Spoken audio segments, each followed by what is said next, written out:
This feels like a real football week. We are 1 month exactly from State opening the season here in the Triangle against UConn. It's on the 31st of next month. It's the 31st of July right now. The pads were put on at Carolina Panthers training camp today, which means that it's starting to resemble football. Right, I'm fairly confident that it's starting to resemble football in Spartanburg. It's not just guys in shorts running around.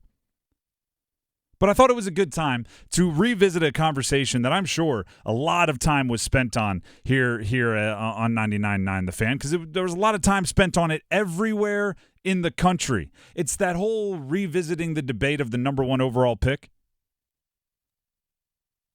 How crazy does it seem right now that there was any debate on who the Panthers should take with the number one overall pick?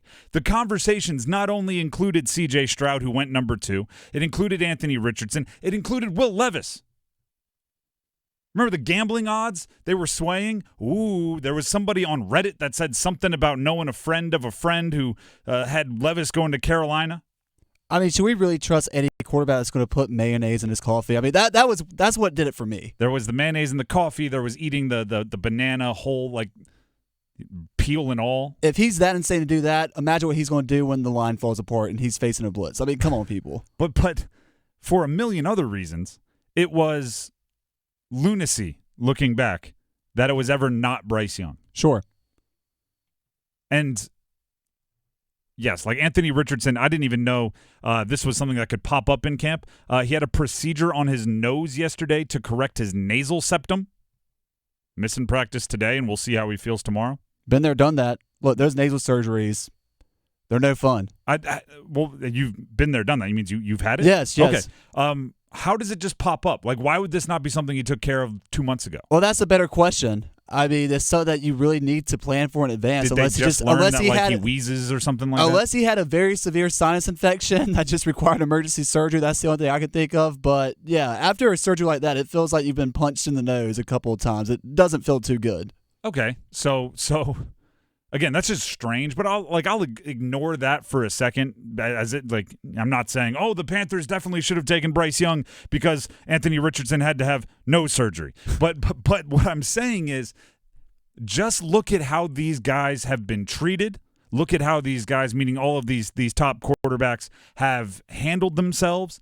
The spotlights they've been under. C.J. Stroud has had a wildly quiet camp for the Texans for a number 2 overall pick. Not saying I've heard a bunch of bad stuff. I just have heard almost nothing.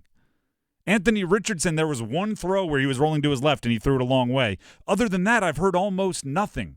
Right? They're not positive, not negative. They're learning the offense. They're doing good. Bryce Young, on the other hand, even if you don't take the on-field portion, right? I don't care about the amazing throws. I don't care about the interceptions. Which quarterback has seemed like the guy you want to bet the football and business portion of your franchise on? Bryce Young. Bryce Young. Here's Frank Reich on why Bryce Young is quarterback 1 for the Panthers. He proved that what he put on tape in college, that he had what it takes to be QB1, the way he handled the off-season program, just seeing how he's responded, how he's continuing to grow. We got a long way to go. He's got a long way to go. Seeing how the team's responded to him, everything made this decision very easy. Everything made this decision very easy. That's how the number 1 overall pick should have been. And maybe it was, and they were just playing the whole, the story out for the public. But if you recall, Josh McCown, their quarterback coach, was caught on a mic at C.J. Stroud's pro day saying, like, oh, hey, we'll shoot hoops when you get to Charlotte. And Everyone was like, whoa. Now, maybe that was a game. Maybe that was a ploy. I don't know. Maybe they were trying to make somebody off their scent. But when you're the number 1 overall pick, I always say, like, put your cards on the table, have confidence in your guy. And it should have been Bryce Young from the beginning. And here's why. Again, we don't get into politics on this show, but sometimes I use it as an analogy. So I'll never tell you who to vote for, but occasionally we'll use it as an analogy because I don't pretend to know enough to tell you who to vote for. Sometimes you have to go to kids to, like, get the simplest answer. right? And I remember one time, I don't know, I was probably in middle school, and a kid was like a year older than me, which they seem like the smartest people on the planet, right? Like if you're in 5th grade, the 6th graders, oh my gosh, they know everything. And we were talking about how you choose, I don't even know, it must have been an election year or something. We were talking about how to choose who you're going to vote for. And the kid, this, I don't know, a year older than me, I still see his face. I couldn't tell you his name. He said, I just imagine what happens if something goes really, really wrong, who I would want to be talking to the country. And I was like, that's an interesting way to think of it, right? And I kind of translate that to quarterbacks, right? Every quarterback in the world will be able to do really, really well with the media, really, really well on the field when they're throwing for 5 touchdowns, completing every pass. Receivers are wide open like they smell funny, running down the middle of the field. Everyone can do that. But the best quarterbacks out there are the ones who handle their business when things are going wrong. Think of Patrick Mahomes. Everyone that plays for Patrick Mahomes says it's almost weird when they get down like 17 points because he almost gets more confident. And that's why he wins, I think it's over 50% of the games they get down double digits. Brady, right? How many quarterbacks out there have lost a Super Bowl and come back to win it the next year?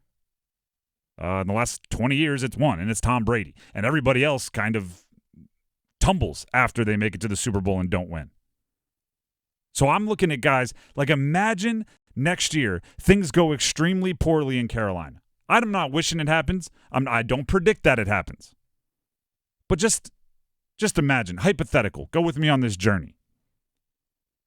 Try to imagine C.J. Stroud at the podium, Will Levis at the podium, Anthony Richardson at the podium. It's hard, right?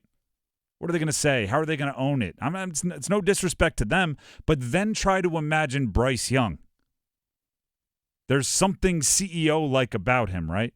He'll be up there. You'll have a weird bit of confidence in him.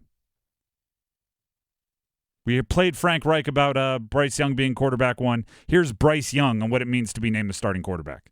Yeah, I mean that means a lot. That's a huge blessing. I always trust the coaches, and I want to do everything I can to play whatever role it is that I'm called on to help the team.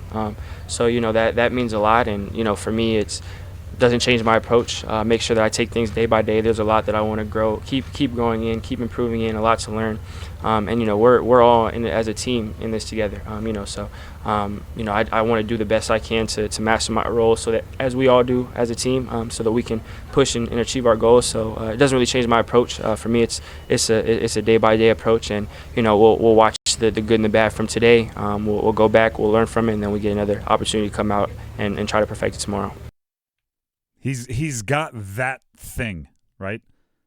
How often, how many times are we going to hear somebody say that the quarterback is the CEO of your franchise before we look at it and we go, all right, it's not just about making every throw. It's also about being the CEO of your franchise. If things go poorly, Bryce Young is easily the guy I want to fix to right the ship, if you will, get him back on track.